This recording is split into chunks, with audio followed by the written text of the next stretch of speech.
You're with David Bevan. On ABC Radio Adelaide. Good morning, Matthew Dean, CEO of the Screen Producers Australia. G'day, David. How are you? I'm well. How's your industry? Oh, look, we've had better days. The industry is pretty much at about 95% of it shut down, unfortunately, and there's areas that are still working. Animation production companies are still working. Little documentaries, sort of guerrilla sort of shoots are going on, but a lot of the big productions have shut down, and that's creating quite a devastation across the sector. But, you know, there are little bits of good news. We sort of got a report today that Neighbours may be able to start work, and there's a few productions like MasterChef and those that have kept going. So, look, we're in a bit of a chaos point at the moment, like a lot of sectors. There's a lot of people out of work, and there's not a lot of eligibility for the current measures that the government's put out to the sector and put out to the community pretty broadly. So we're trying to work out how we go from here and how do we support all the workers in the sector. Well, we were just talking to the South Australian Film Corporation, and South Australia's not as tough in terms of restrictions as the eastern states. Is there any possibility that some of this production work might come here? Even under the existing regime, you might be able to get something done, and if you're more likely to get those restrictions lifted here than perhaps interstate.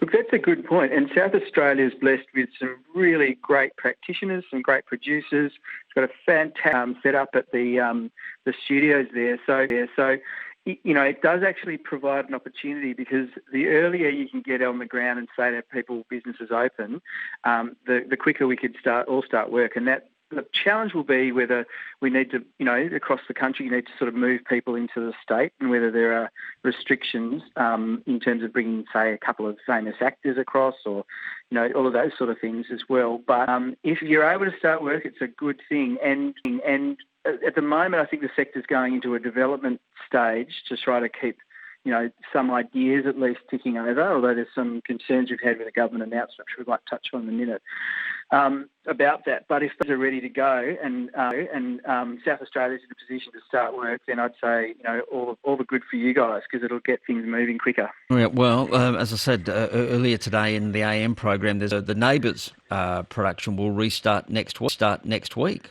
I don't know how you put together a soap like that without having people close. Dear. Yeah, they said in the report, and we work with Fremantle, the media production company, and we're trying to get hold of just making sure we all across the sector are on the same page with how to do certain things. But they've announced that they are going to do a little bit of trickery with camera angles to make it look like people are a bit more proximate than they are, and there won't be any, you know, makeup for men on set, and there won't be any touch-ups for women of makeup as well.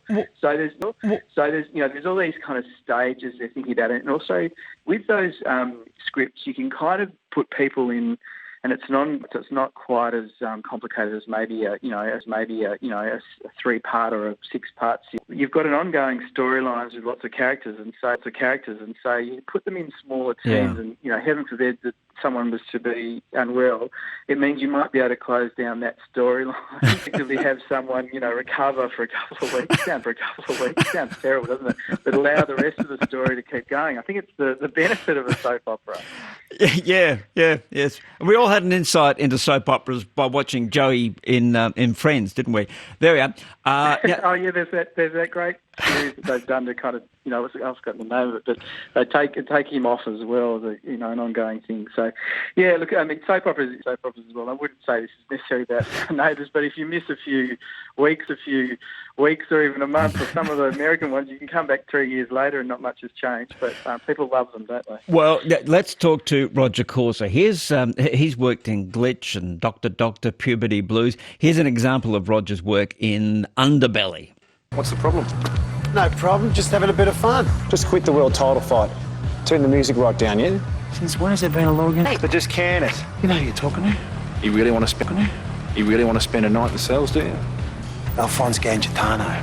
Because I don't want to do the paperwork unless I really have to. You're going to have to arrest me first. 3 units down here in 5 minutes, if you like, Mr. Gangitano. Look, we'll just turn the music down, all right? Wait, what's your name? Senior Constable Steve Owen. I remember that. Good. Oh, gee, confronting Alphonse Gangitono. Good morning, Roger. G'day, David. How are you? I am very well. What's it like in the industry right now? It just must be so tough. It's quiet, very quiet. As Matt said before, now at the moment, so there's a lot of on-screen performers and a lot of technicians and crew members out of work at the moment. Is anybody thinking outside the square? I mean, is anybody doing a COVID-19 story for any of these soaps? Is anybody, I'm sure.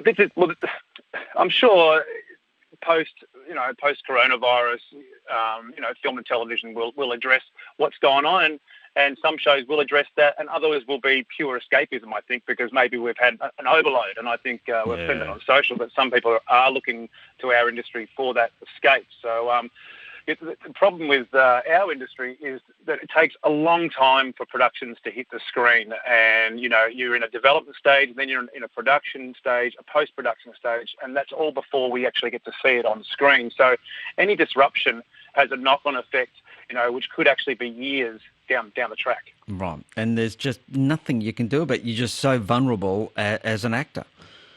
And everyone is. I mean, the writers, producers, and I said crew members as well.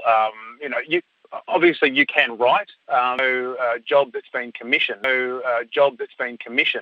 And there's no money for writers. Then again, as I said, that disrupts this whole sort of supply chain. Well, one of the themes that's emerged this morning for us as we discussed this, and we're talking about this big movie that's coming to South Australia, which is great news. But you do wonder whether South Australia could be in the box seat in terms of the restarting of production. So you might be finding your way to... Well, it wouldn't be the first time. I reckon about 4 years on McLeod's Daughters, and had a great time in Adelaide, back and forth. So some great crews in South Australia and Adelaide. So look, any production that could start up sooner than later would be great for our industry. Roger, thank you for taking time to talk to us. Pleasure.